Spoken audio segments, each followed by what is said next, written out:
What's up, guys? We're back with another one, and this time I'm going to be giving you my predictions for UFC 306 going down Saturday night in Las Vegas at the Sphere. It's going to be a one and done event, so you won't want to miss it. Kicking off the main card in the flyweight division, we have Ronaldo Rodriguez taking on Ode Osborne. Rodriguez is 16-2. He has 7 KOs, 5 submissions, 3 decisions. Osborne is 12-7. He has 5 KOs, 4 submissions, and 3 decision wins. All right, we're going to get right to the point with the picks. And this is almost a rookie versus a veteran, even though they've had almost identically the same amount of fights. Rodriguez is on a huge card. He's had 1 fight in the UFC. Ode has had 9 fights in the UFC. He's fought a lot higher caliber of fighters throughout his career, but his record is kind of mixed. Whereas Rodriguez, he was on Dana White's Contender Series and he came up short, so now he's been on an absolute tear on a 6-fight winning streak on UFC 306. I think he continues to ride that momentum and rises to the occasion and gets his hand raised on Saturday night.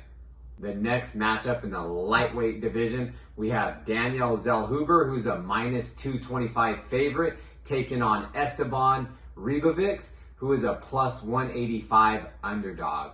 Zel Hoover is 15-1. He has 7 knockouts, 3 submissions, 5 decisions, and his only loss coming via decision.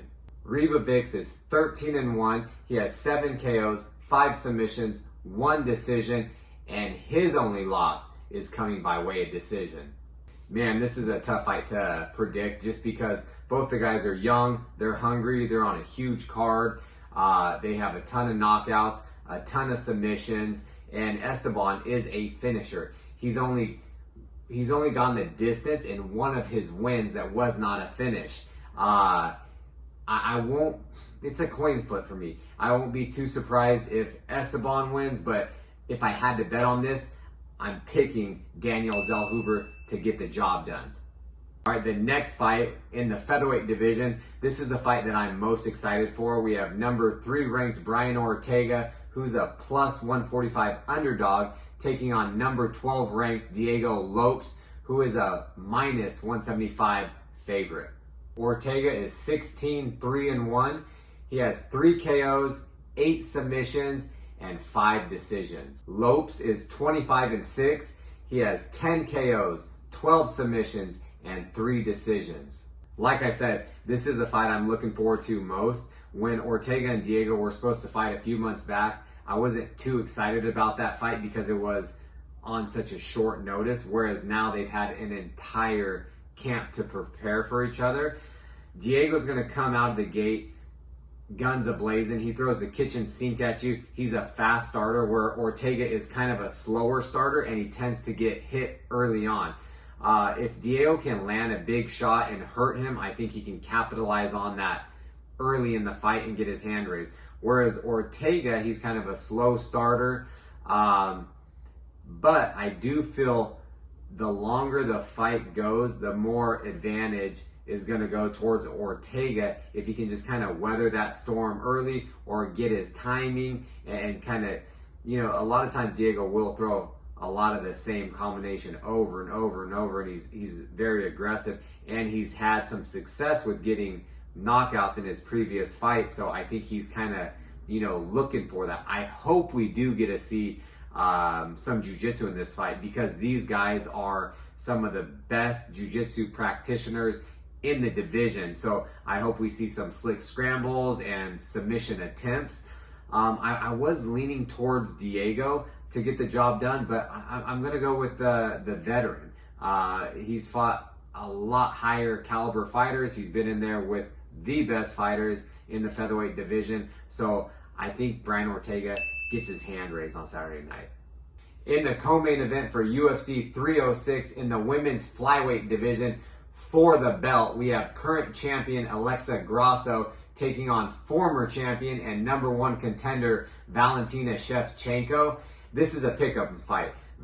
Grasso is a -112 and Valentina is a -108. Grasso is 16-3. She has 4 knockouts, 2 submissions, and 10 decisions.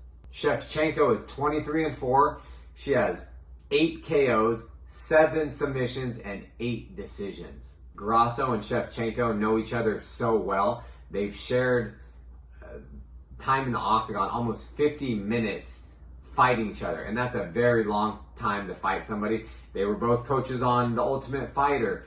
They've been studying each other for a long, long time. So I think this is going to come down to who has a better game plan and who can implement that game plan better, because they're both so well-rounded everywhere. And a lot of times styles make fights, and maybe this just isn't a great matchup for Shevchenko, whereas she's been such a dominant champion her entire career, and then she only lost to, you know, the GOAT, Amanda Nunes, twice. Other than that, she was almost untouchable, besides losing to Liz Carmouche back in the day.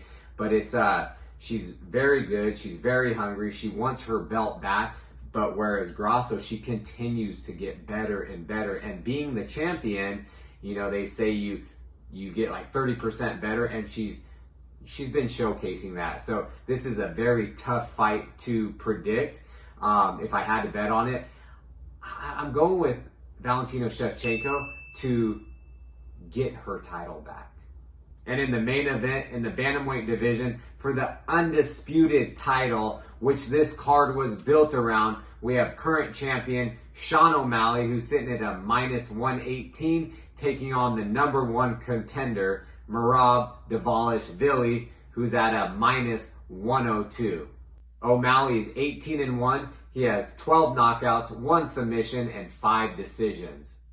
Dvalishvili is 17-4. He has 3 knockouts, 1 submission, and 13 decisions. For this fight, I think it's pretty easy to predict. We have a striker versus a grappler, whereas Merab is, he's named the machine for a reason. He has insane cardio. He's a phenomenal wrestler. He's a good grappler. He has great top pressure. Whereas O'Malley's strong suit, he's really well-rounded, of course, as being a champion, but where he's best is he's long. He's going to use a lot of his footwork. His striking is great. He's going to do everything in his power not to get his back up against the cage, not to get taken down. And if he does get taken down, can he scramble or work back to his feet to be where he wants to be? Okay, this is the way that I see it going. If O'Malley can use his footwork, he's really fast, and he uses different angles, I think he's going to be feinting him a lot. He's going to keep that range. He's going to use a lot of footwork, and he's going to draw out some punches on Merab, or maybe we see a knee that he implemented in on Cheeto, or uppercuts. If he keeps it on the feet, I see O'Malley getting a knockout in the 1st or 2nd round. If Merab can get him to the ground and just be relentless with those takedowns and controlling him and landing some ground and pound like he typically does in his fights, then it's going to be a long, drug-out decision by Merab. So we're going to find out fairly quickly within the first few minutes of the 1st round, or of course by the 2nd, kind of how this is going to play out. If Merab can constantly execute those takedowns, he's going to win by decision. If O'Malley can get back to his feet if he gets taken down, or he can avoid the takedowns altogether, he's going to put Merab away within 2 or 3 rounds. My prediction is Sean O'Malley keeps his belt, and we see what's next for him. Thanks again for watching, you guys. Don't forget to like, comment, and subscribe. Let me know your guys' predictions. And other than that, we'll catch you on the next one. This video is brought to you by Collagen Synthesis by Salt Wrap. It's a phenomenal product, great company, and I've been taking it for well over a year. It'll help build and maintain cartilage mass. It also helps to reduce joint pain, and it can help to increase joint stability and mobility. I also take it because it gives me the confidence to push my body to the limit, because I redline it every time I'm in camp. I feel like I recover faster. Plus, you have a 90-day risk-free guarantee. If you don't like the product within 90 days, they'll refund you 100%. So go to saltwrap.com to learn more about their products. And when you check out, make sure you use code JOSH for 25% off your whole order.